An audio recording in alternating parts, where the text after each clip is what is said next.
So this is their all new, all digital preamp processor. Let's go through the prices on this right quick. So the Altitude CI comes in a few different configurations. So the first one is so these start at like 8 channels, and then you can scale them all the way up to 32 channels. Yeah. All right, so you can see here that there are actually 8 analog outputs. So if you pick up the base model, you get 8 analog outputs. You're gonna have to get the pigtail from this over to like RCA or XLRs. So you get that included with it, so you don't need to get any of their digital amplifiers.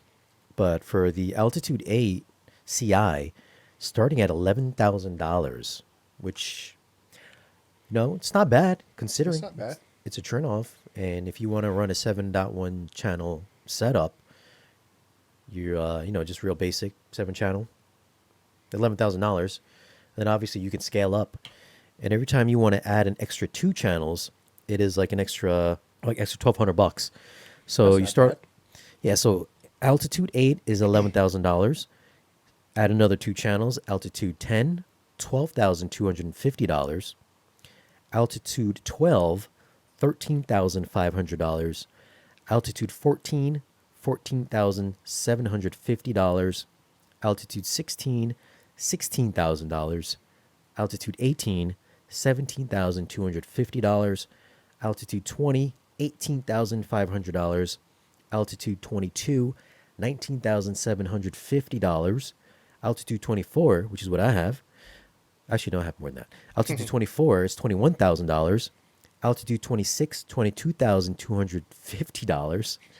Altitude 28, which is what I have, $23,500. Altitude 30, $24,750. And then altitude 32, if you scale all the way up, you max out that chassis, $26,000 even for Trade it. in your car. Trade that car in. So 26 G's, and next year they will have a 64 channel version of this Jeez. for those really big setups. And this, of course, supports Dante AES67, Ravina. So this is all AOIP or audio over IP. So if you take your Ethernet cable and just string them together with the compatible amplifiers, then you can obviously go all digital. I believe their altitude 16, no, amplitude 16. If you have one like you have one, there is an update for it. You can not firmware, hardware upgrade over yours into that. So for you personally, you wouldn't have to buy a brand new amplifier. Yeah, that's nice. That is appealing to me though. Like, I've seen Dante last year. Hmm. It was Storm, but I was like, man, the amount of cables that you just like get rid of is astonishing to me. Cleaner setup, I'm sure, less heat, all that stuff. But I think the analog is supposed to still sound a little bit better, right? I don't know. I was watching I sent you that podcast where the dude was like, he was like, well, our connections are a little bit better on the older ones. So That's I don't know. interesting. I don't know. I don't know if I like not having the controls either. Like that, it's just all digital. Like I like having the volume control on the front and stuff like that. I mean, I guess Yeah, it's sleeker. it's sleeker and it's Yeah. better for custom integration and like if you want to just pull out your iPad or something and go in Hmm. there. But I don't know. There's just something about that tactile feel.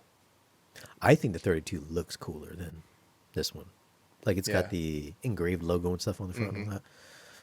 It just looks like it would cost its $45,000 price tag. Like that doesn't look Yeah. like it would cost 26 grand.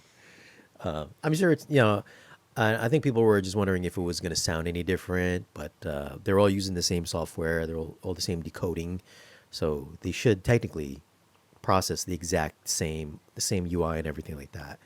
It's just you're getting one digital, one and the other one's digital slash analog. And I believe the older ones are also at some point in time, I don't know when, supposed to be getting the upgrade as well. The GUI. No, the AES, a audio over Oh, IP yeah, yeah. upgrade. So if you don't want to go all digital, you just I don't know when the hardware upgrade would be available because they've been saying this for 4 years now. Because I had John on the podcast talking about 4 years ago that the feature would come to the 16 and 32. So I mean, That would be nice.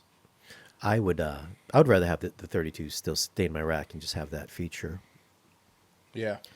I mean, I I'm don't know what I would benefit from, but who I'm knows? excited about the because we should be getting the new GUI, Yeah, yeah, the towards web the end of the GUI, year. right? Yeah. Man, that talk about an outdated GUI, man. Like when I first got it, I was like, "What is this?" I mean, like if you go to the the more expert one, it's just like, "Why does this still look like this?" This is like 480p, but yeah, Yeah, that's yeah, it's gonna be bad. nice.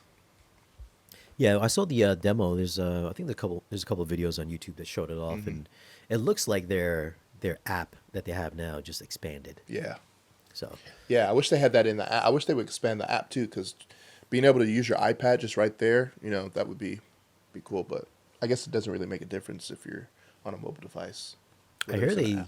they I hear they worked on that little audio delay at the beginning of pressing play. Oh man, I hope so, Yeah. because that's the one thing that I'm like, why can't they fix this? Oh, and I believe, from what I hear as well, it's getting all the newest codecs for like Dolby and DTS Oh and yeah, Oro and all that. So for at least for Dolby Surround, anyways, if you guys were using the Dolby Surround upmixer, it would never upmix to the wide channels. If you wanted the wide channels to be active, you had to choose Neural X. But the new codec for Dolby Surround is going to enable your wide channels. nice. Fortunately, I don't have my room's not wide enough for it. I mean, I could probably make it work, but I'd have to get additional two speakers but yeah, that's nice that they're doing that Yeah. and free upgrades. Free upgrade. I mean, you're paying a big chunk up Yeah, front, but yeah, free that's upgrades. that's part of the whole thing. Like you pay a big chunk up front, but then they always give you those free upgrades. Yeah. So Also, this if you purchase this and you want to use it with your current amps, keep in mind that you're going to have to buy some DACs. And DACs aren't cheap, especially if you have a lot of channels. yeah, The cost of entry to the Altitude CI starts at $11,000. it's not bad. Not too bad. And then as you save up your spare change, you can move up to 32.